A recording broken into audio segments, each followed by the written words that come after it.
If the gear stick jumps about when you're accelerating or decelerating, it's likely that the gearbox mount needs to be changed. Right. There are 5 bolts that hold the gearbox mount in place, 3 at the top and 2 at the bottom. In order to access, you need to remove the plastic trim covering the wires.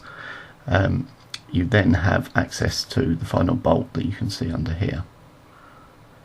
The other 4 are accessible via the side.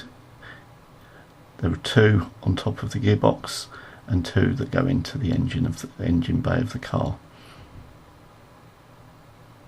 You can see here the 4 different holes that the bolts have come out of. There's also some wiring that clips onto the side of the gearbox mount that needs to be removed too.